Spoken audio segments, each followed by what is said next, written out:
Okay. Yeah, but they don't make a decision to invest in themselves from a business perspective. So, a lot of these insights, when we talk about what are the opportunities for professionals, you focus, you like to work with STEM professionals, what's missing?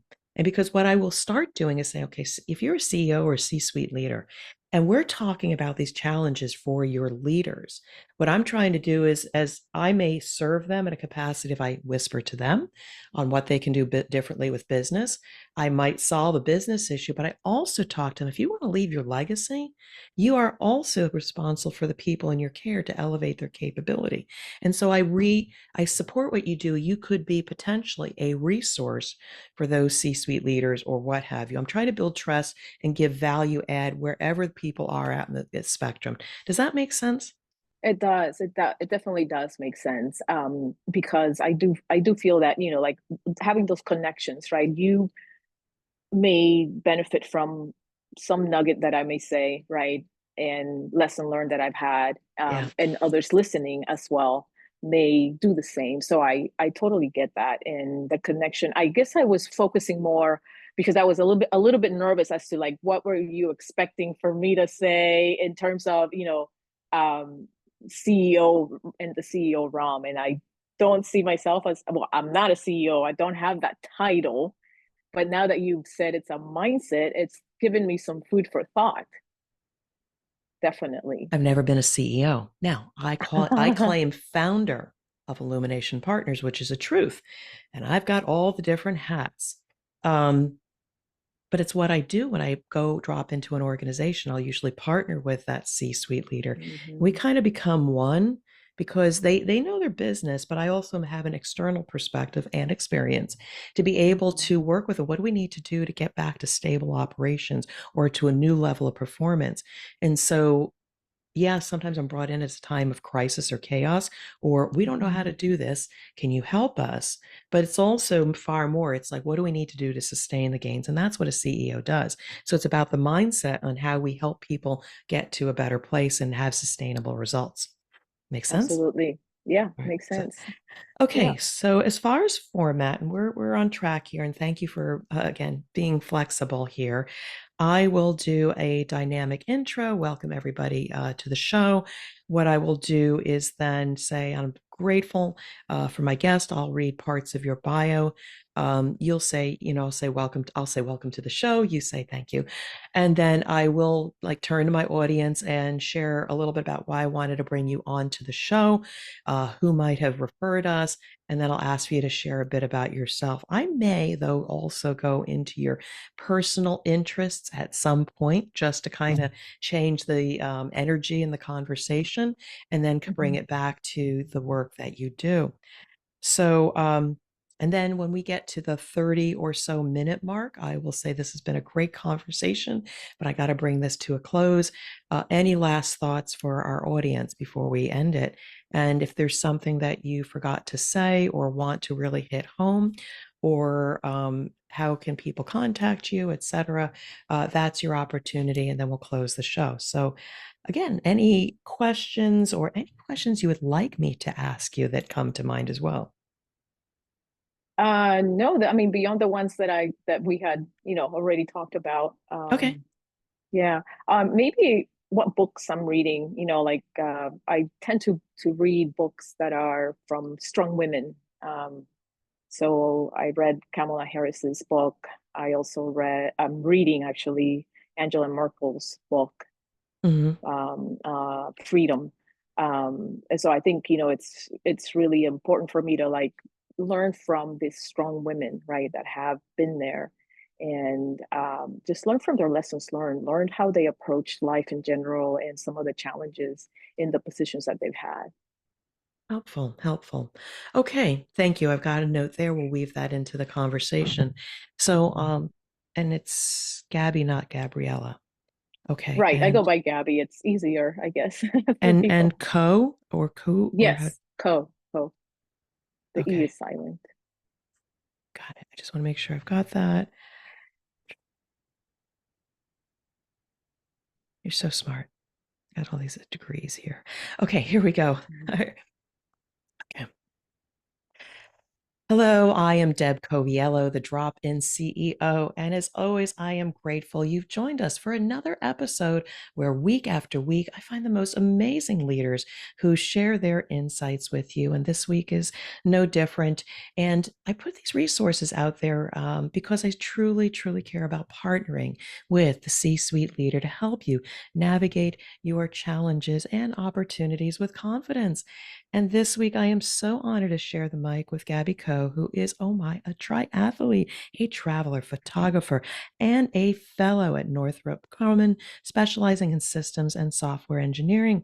She's worked on many projects and held various leadership positions, supporting the governments of the US, UK, and Colombia, and holds a master's in systems engineering from Virginia Polytechnic Institute State University and a BS in industrial engineering from the University of Miami. And she is married to a wonderful husband, Roger, and a proud mom to Alexa, a STEM girl, and a medical student. Gabby, welcome to the show. Thank you so much for having me, Deb. It's a pleasure to be here, and I'm looking forward to our conversation. And I am as well. And a special shout out, oh my, Neil Thompson, you are an engine when it comes to connecting me with these most amazing technical leaders, but with the emphasis on leaders. But I also, as a STEM professional by training, we have a unique challenges or opportunities when it comes to making an impact in the world. But before we get into the conversation, Gabby, I'd love for you to share a bit about yourself for my audience. Yeah, so thank you. As you said in your wonderful introduction, I am a fellow at Northrop Grumman, and my specialties are systems and software engineering. As a digital transformation leader, I am responsible for driving rigor of systems engineering and software engineering practices into the products that we develop so that we can develop them quicker, faster, low cost or lower costs and have our, help our customers, various customers meet their missions.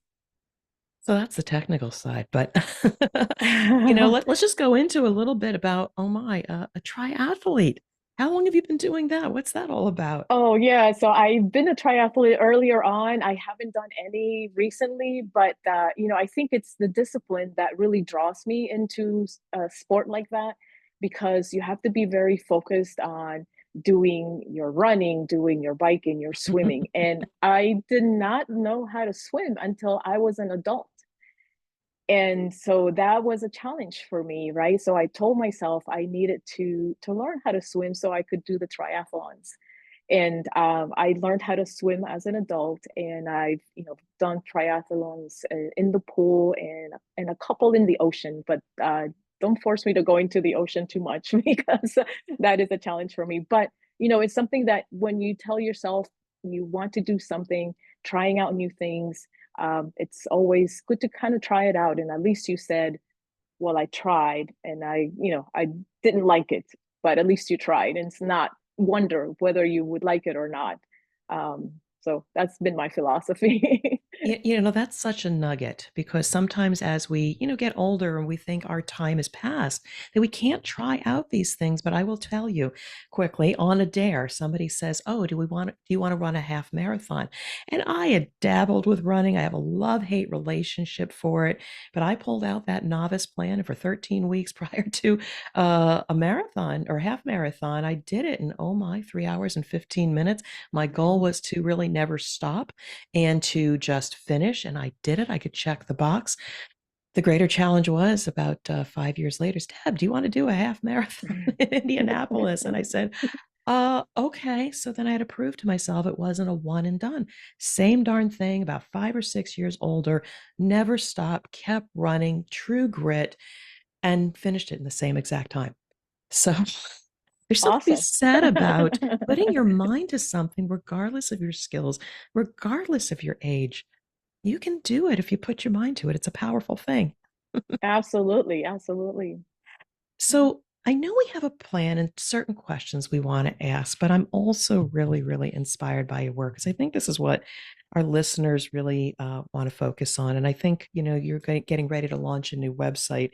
And when I was getting ready for today, I was really inspired by your mission. And hopefully, I don't have to put my glasses on to read this, but my mission is to empower underrepresented STEM students and professionals with guidance and insights and inspiration. You aim to help them stay focused, achieve their goals, and unlock opportunities through practical advice and conversations with STEM leaders. I really want to unpack that. Tell me more about the inspiration for that work and how you help people. Yes, so I'm a Latina, and I remember arriving in this country with big dreams, and they were fueled by my mother's vision to for her kids to move up, if you will, through education.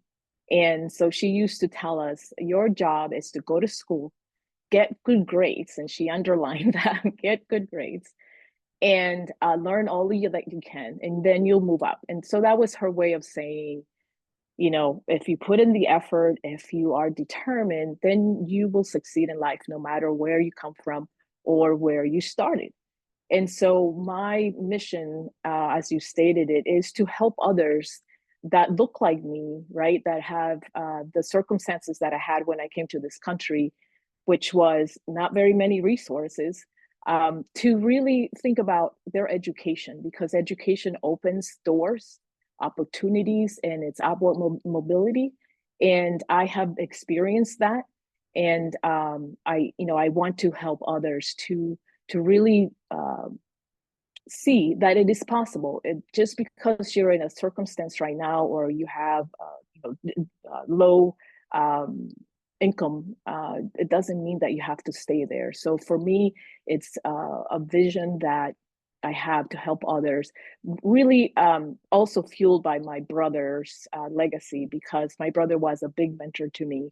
Unfortunately, he's not with us anymore, but I think that he and I talked about everything and nothing, and he always had something, a piece of advice of that he would give me, depending on what the challenge of the moment was.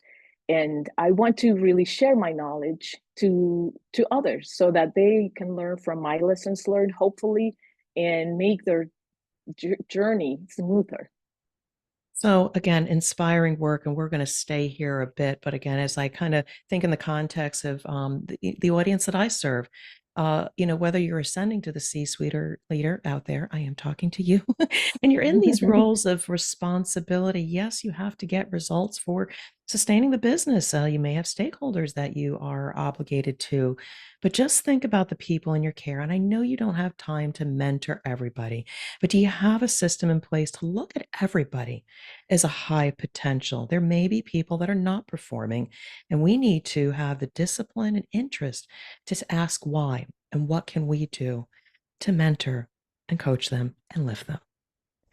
But I'm curious, what was a piece of advice that sticks with you from your brother that really helped you?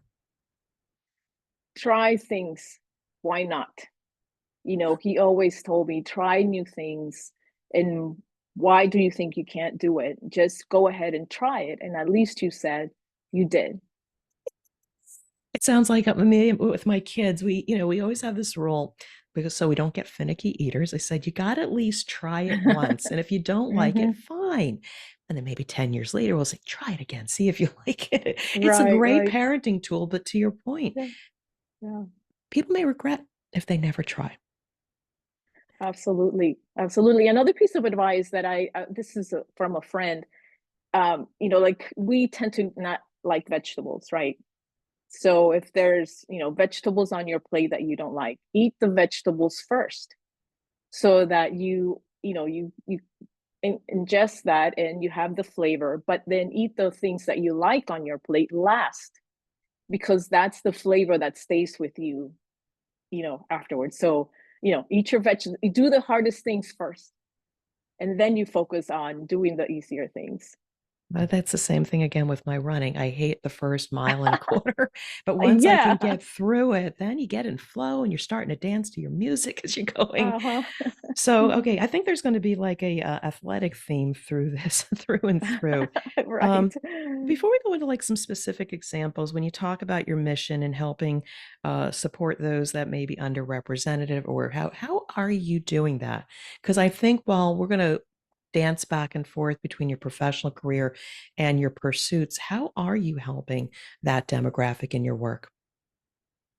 Yes. So at work, well, specifically at work, I have many mentees, but I'm very passionate about sharing my knowledge of engineering, systems engineering, software engineering, and the processes that we need to use, to make sure that our products are of highest quality, right?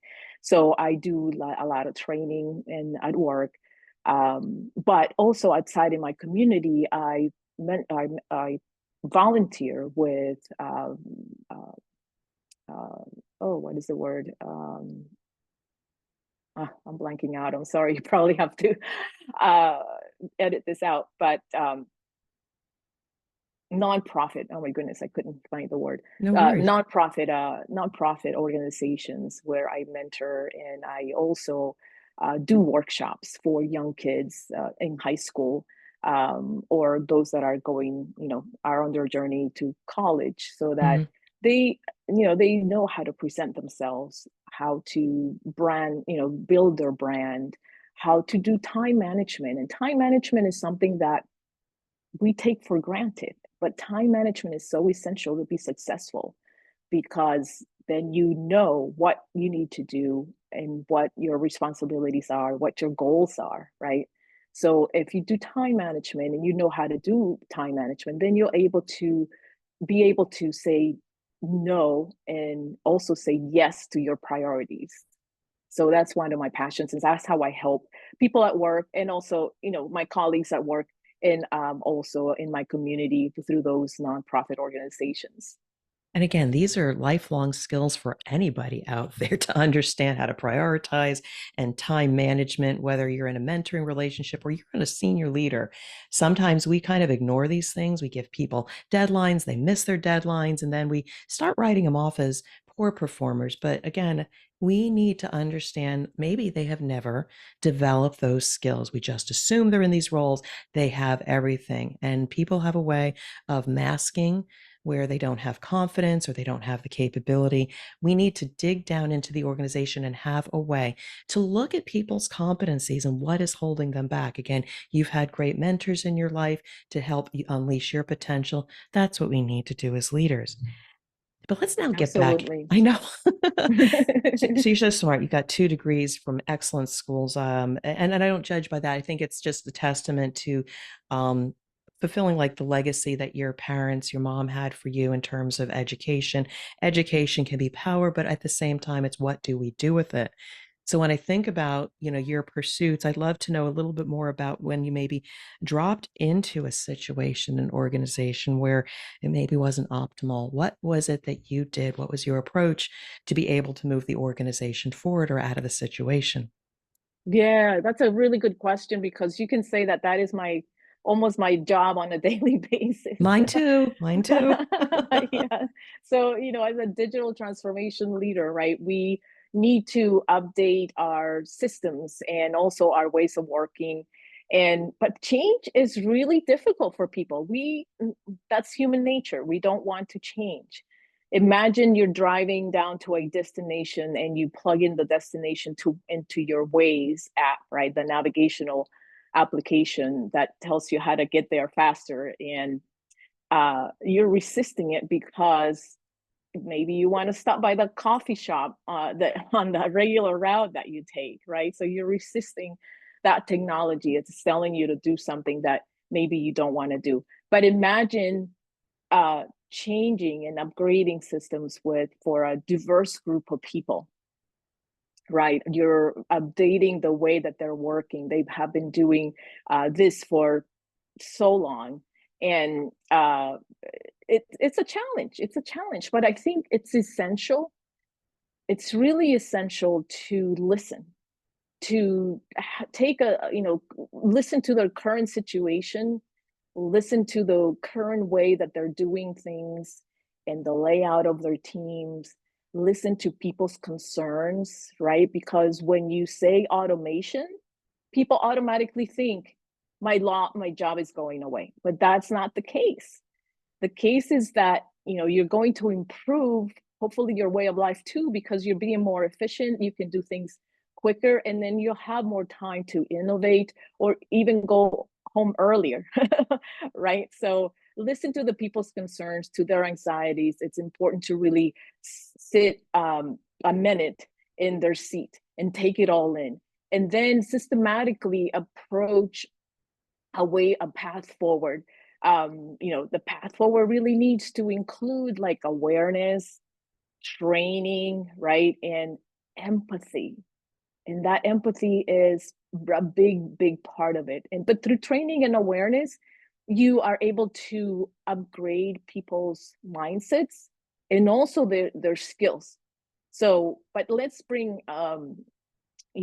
ownership into the equation, because just like I said, my ways may tell me go this way, and you're telling people go this way, they may resist it because they're wondering why are you telling me to do that? So it's really important to have that ownership. So you need to share the vision. You need to really bring people in to collaborate, to brainstorm. Okay, here's the vision, and we need to get to here, right? Yeah. Help me, let's all help together each other and devise a path forward so that we can together get there, because it is for the greater good.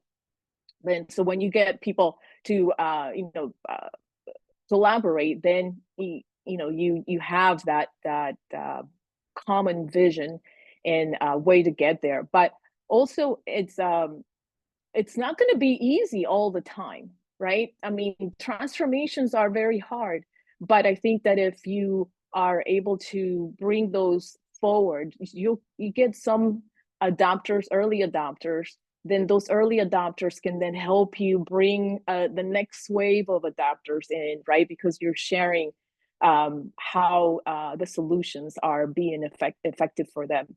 And we engineers like data.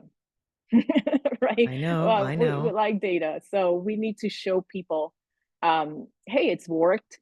These methods have worked elsewhere, and these are the results they obtain. And so let's try it, right? But let's go back to that ownership bit or part of it, because I think here's where diversity and inclusion is a power. It's a superpower. When you include people in how they're in their own destiny, how are they going to get to their own destiny, right? Be part of the solution. And so that empowers people to say, hey, I need to get to the destination. Here's how I think we should get there. That's a game changer altogether, because then people then are invested in getting there, in improving the methods, and improving whatever it is that you're trying to do. And then lastly, I'm going to say empathy, right? Walking a mile in people's shoes. People have been doing a certain job for a long time, the same way, the same tools, and they think it works. I don't need to tweak it because it already does what I need to do. But I think having that empathy and listening to their concerns is very important, as well as acknowledging their experience. Right, their experience doesn't go away. Their experience is vital to that transformation, and it's really complements the way that we're going to move forward, right? So having people understand that, it's very important. So involve them in the transformation, um, have empathy, sit a minute in their seat to understand why the resistance, um, and that empathy, I think, goes a long way. So you and I are singing to the same song sheet, because that's in different words how I've also framed up my book, The CEO's Compass: How to Get Back on Track, How to Lead Through Transformation. So often we say, okay, this is what we're going to do, and people will be heads down and do what you say, and you may or may not get the same result. I have found, again, one of the compass points is have a very clear purpose or vision. When you say we need to change, but here is where we think we're going, you take people away from the place of current state and what's going to happen to me. You bring them to a place of curiosity and creativity. And you may not only achieve that vision, but something even more powerful that you never expected. And in the process, you're respecting the human. They're into, I call it, you say experience, I say intellectual property, what makes them special. Mhm. And also, a little bit about their culture, their past. We want to understand what's worked well for them and listen to the people. There's the empathy card, and maybe pull forward some of those things. Well, let's not change this. We know this is still working. And if we bolt on that and we want to get here, again, then the engineer mind just starts going and we start then getting to a creative space versus a resistive space. So I think you and I are very aligned with what it means to evolve in the process of changing. Absolutely. Yeah, and that's why, one other thing. So let's just talk. I'm going to go here. DEI. So diversity, inclusion. Yes, you want smart people in the room with different talents to be able to get to a place. That's how product innovation centers work. But when you think diversity, I'd like to know what you think, because I have a perspective on it that ultimately helps us to get to where we want to go. So maybe let's just talk a little bit about that because I have not often talked about it because it can, cause adversity. On the other hand, I think we have to have healthy conversations about it. So what's your perspective on it? Yeah, I think, diversity, we often talk about it, being men or women, right? Hmm. But I think it's also, well, so it is men, women, but there's also early career, mid-career, late career. Hmm. Would you put all of those together because all of those um, factors, right, and all of those ideas that those groups of people bring are can be very impactful because as a senior member of a team, right, I can bring some experience that I've had, lessons learned, etc. But as a engineer that just graduated from college and is a brand new person in my team, their ideas are just as valuable because they have been in academia and learning about all the latest technology, right? And learning new methods. Um, and so they bring that innovation piece from just being in academia, mid level, right? I mean, everybody has. So I think diversity of thought, right? Not just men, women. There's also levels of experience, but there's also diversity of thought that different members of can bring to the team. But it also, I think about diversity in terms of ethnicity, right? Because certain groups may use a product a different way or have different needs of using the product, right? So depending on what country you come from, you may be a little bit where using that product a little bit different than in another country, perhaps. So I think diversity is not only about female and male; it's about all those factors that we need to include to really make sure that we're developing I mean, we're engineers, right? That's our job, develop products that will improve our society and be inclusive about the level of society, right? The people in the different levels of society that need the products, right? So that's what I would say diversity means to me. It's being aware of all of those groups of people that bring innovation because of their experiences, their different thoughts and innovations and how they will utilize a product. So there's a point thank you for that. There's a point also that comes to mind when we talk about forming these teams, these groups in order to be able to provide a product or service.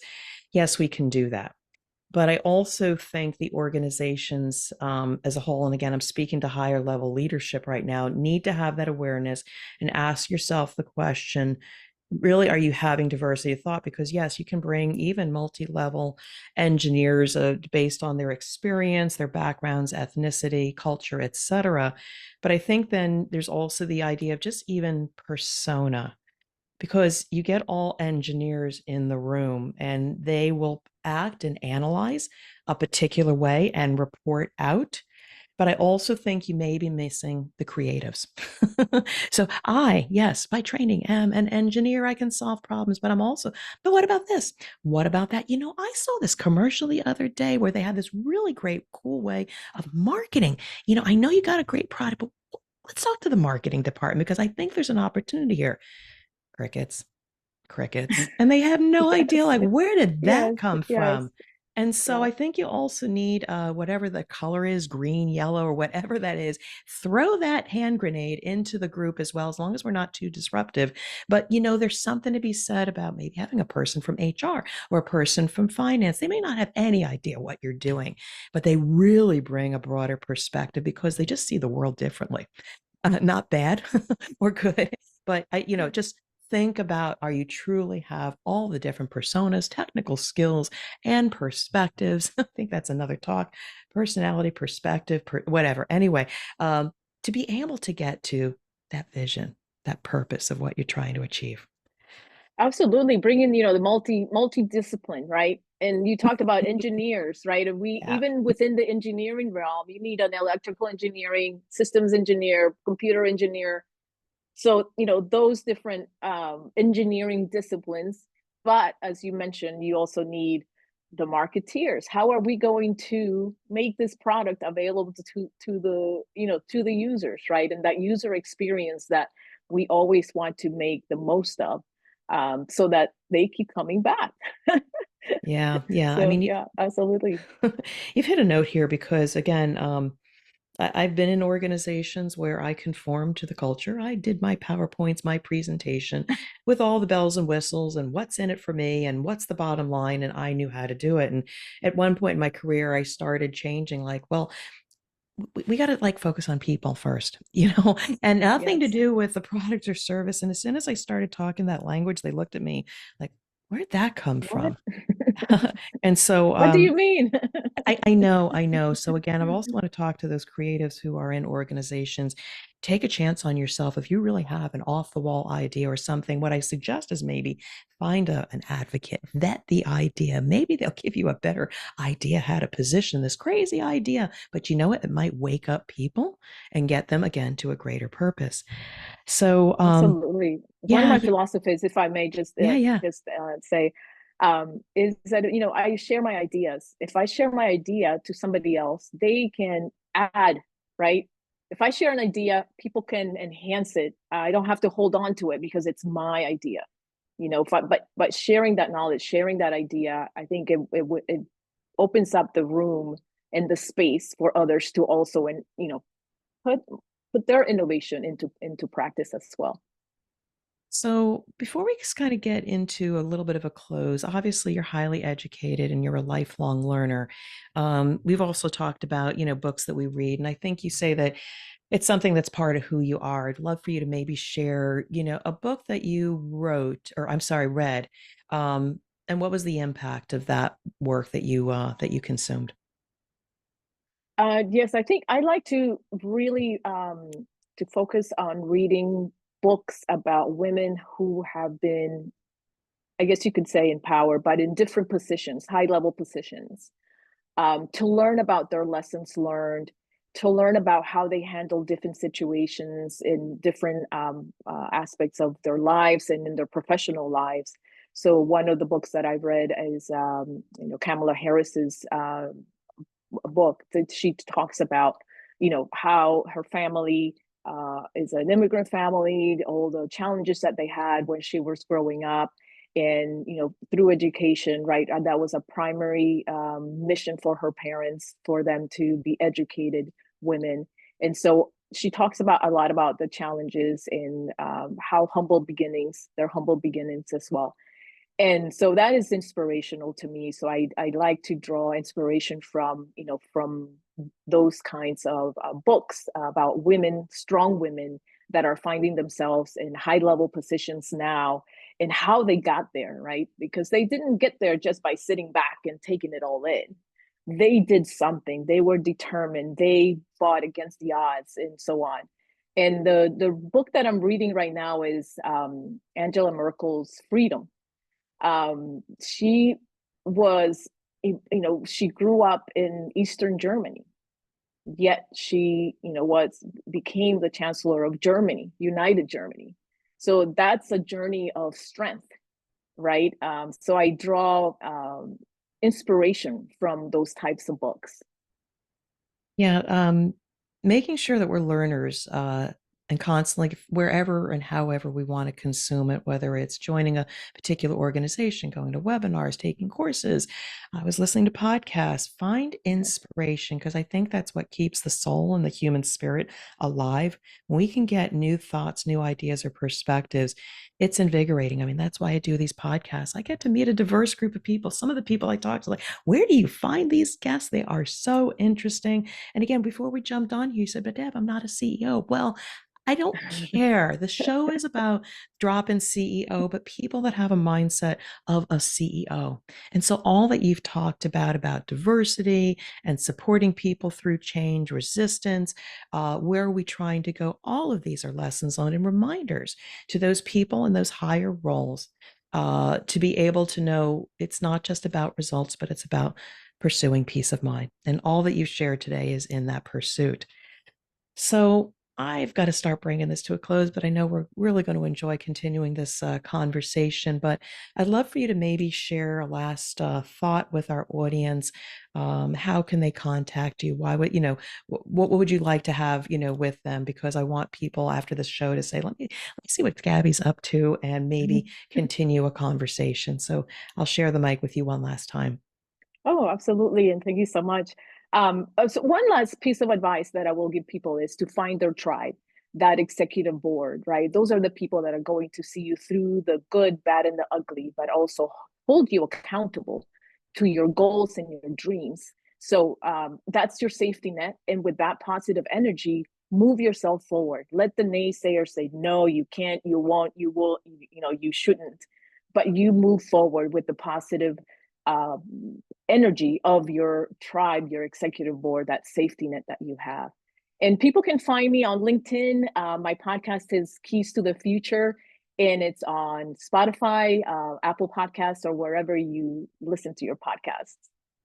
All right, Gabby, again, it has been a pleasure to get to know more about you, your work, your thoughts, share it with my audience. And I know we're going to continue this relationship, but I just want to thank you so much for dropping in on the show and being an amazing guest. Thank you so much, Deb, for having me. It was a wonderful conversation.